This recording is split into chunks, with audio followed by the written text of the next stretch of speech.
If Apple is known for anything, it's selling premium yet expensive devices. I mean, they sell a monitor stand for £1,000 for God's sake. Even when it comes to the iPhone, the cheapest one Apple sells can almost cost £400. But what if you're on a budget for an iPhone that not only runs the latest and greatest apps, but is still supported by Apple? Hey everyone, Technicated here. I think I found the perfect cheap iPhone, the iPhone 6s Plus. The 6s and the 6s Plus are the oldest devices that Apple still supports. They're coming up to 7 years now. In this video, I'll share my thoughts and experiences on using the iPhone 6s Plus as my main device for the last 2 weeks. But before we get into the review, if you can give this video a like and subscribe to the channel, it would help a lot. Cheers! First, let's talk about this specific iPhone that I have here. This is the iPhone 6s Plus in space grey. It has 64GB of storage and is unlocked to any network. There are a lot of examples of the 6s Plus online, and when I say a lot, I mean a lot. They're all in varying conditions too, so if you're planning on picking one up yourself, make sure you read the description carefully. This phone here was listed as being in excellent condition and came from a pretty reputable eBay seller, so I decided to pick it up. It arrived well packaged but in a nondescript white box, and only came with a third-party lightning cable. No official Apple accessories for me. After taking a close look at the device, I could see that there was a dent in the bottom right hand side of the phone, which wasn't included in the description, so I reached out to the seller. Thankfully, they were really reasonable and gave me a £10 partial refund.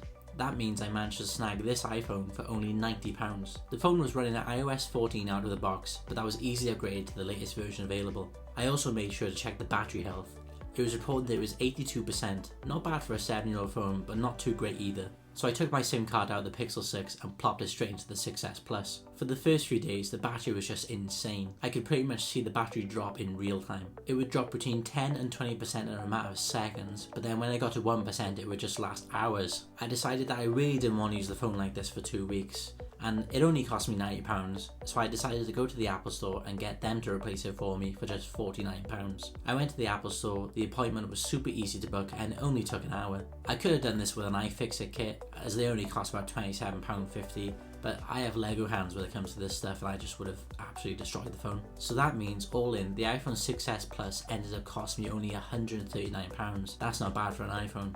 So I've used the 6s Plus as my main device for 2 weeks, and here are my thoughts. Starting off with the build quality, the phone feels great in the hand. Thanks to its aluminum body, it feels solidly built and really premium. It holds up really well today, and manages to stand out amongst the glass sandwiches the smartphones seem to have become today. The only issue is that it's super slippery. I stopped trying to use it in one hand really early on, as it would just try and fly out my hand at any given opportunity. The display comes in at 5.5 inches. It's an LCD panel, a 1080p resolution, giving it a PPI of around 401. The display didn't feel outdated at all. It was big enough to easily read websites and watch YouTube videos on, and the colours look pretty accurate. Compared to my Pixel 6 though, the colours look washed out, and the display feels less smooth due to the higher refresh rate on the Pixel. On its own though, the refresh rate of this phone is fine. One thing I noticed is that it's a lot wider than my Pixel 6.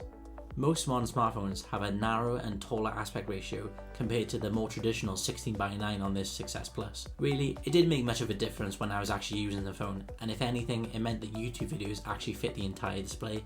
Another big thing is that this display doesn't have a camera cutout or a notch, so there's nothing to interrupt the display. While it doesn't really affect my day-to-day usage, it just looks more aesthetically pleasing. The brightness of this display makes it easy to view indoors, but outdoors, in bright sunlight, I can't imagine it's holding up very well. The maximum brightness just isn't that bright. I would have tested that during my 2 weeks of usage, but I live in the UK and there is no sun here. The speaker on this phone isn't amazing by any means. There's just one down-firing speaker and it's easily blocked by a hand, although it is reasonably loud, so you should still be able to hear favourite tunes in the shower. Here's a quick test of the speaker.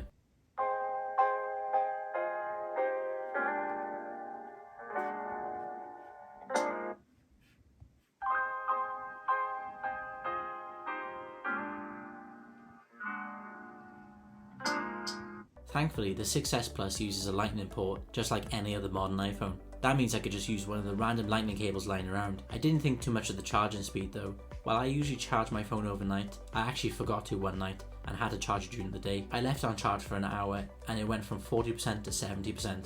Not as much as I was expecting. I typically charge all of my devices wirelessly, but the 6s Plus lacks wireless charging entirely. So it was a bit annoying to just plop down my Pixel 6 and then fumble around for a lightning cable to charge this thing. Next to the lightning port is the headphone jack, and this was actually the last iPhone to include one. I said this before in the iPhone 3GS and iPhone 4S reviews, check them out here, but I'll say it again. The headphone jack is a really useful feature that just needs to come back. Being able to plug in a pair of earphones and just listen to music is just so refreshing. There's no pairing process, no stress about headphone battery life, and no lag. When I did want a cable-free experience, pairing my Sony XM3s was fine and I experienced no connection issues. They did seem to have less Bluetooth range than my Pixel 6 though. I think my favourite thing about this phone is Touch ID. Built into the home button, it's fast and reliable. I didn't get any unrecognised fingerprint messages like I constantly do on my Pixel 6. I'm definitely a Touch ID over Face ID kind of guy, so I don't miss Face ID at all. It's super convenient when you're wearing a face mask and need to buy something in store. To pay for something, you just put the phone against the terminal, rest your thumb on the button and it's paid for. As I mentioned earlier, as soon as I got the phone, I upgraded it to the latest iOS version available, which is iOS 15.3.1 as of the time of this video. Overall, I've had a good experience running iOS 15 on this device. Navigating the OS feels smooth, there are no hiccups, and I haven't had any crashes or reboots at all during my time using it.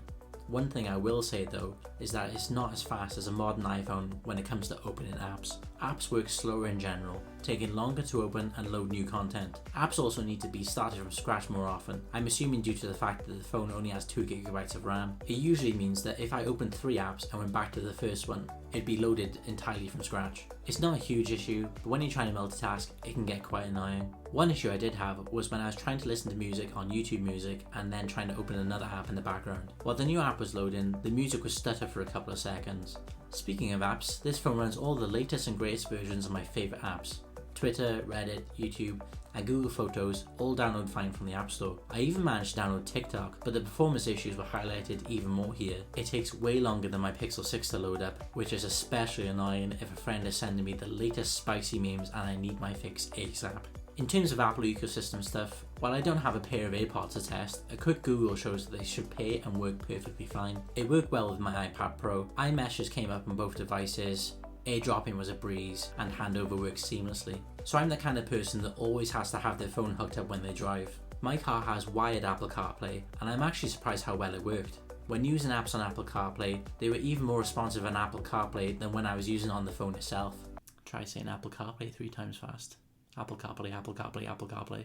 I had no issues navigating with maps and listening to my fire mixtape at the same time. When it comes to the storage on this phone, I've got the 64GB model and it served me well. I don't look close at all to reaching the maximum capacity for this. The phones do come with varying storage options. I mean, there's even a 16GB model. I'd recommend that if you're looking to pick one up yourself, get the 64GB model as a bare minimum.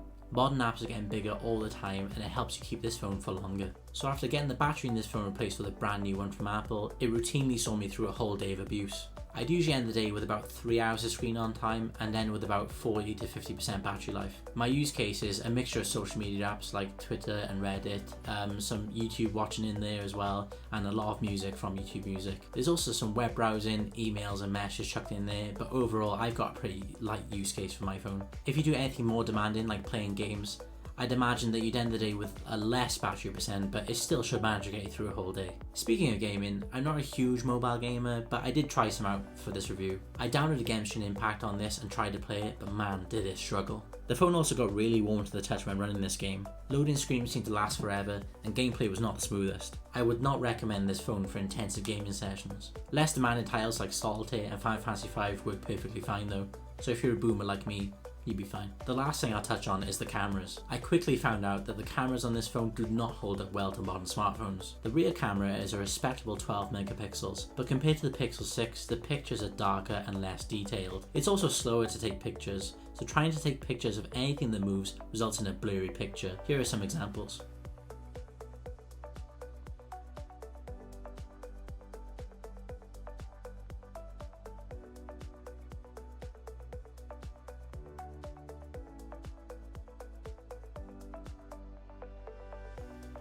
Video is a bit better. You can record up to 4K 30fps on this, but again, when you compare it to the Pixel 6, it just gets absolutely destroyed. Here are some examples.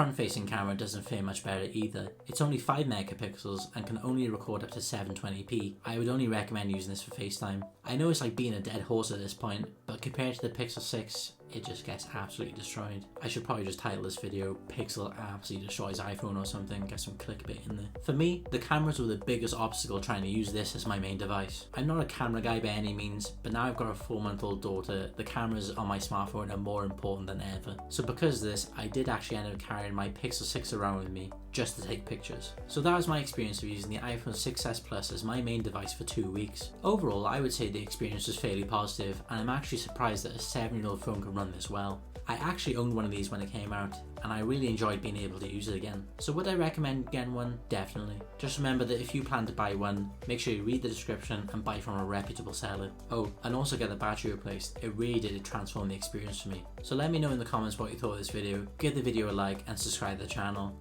I'll see you in the next one. Cheers!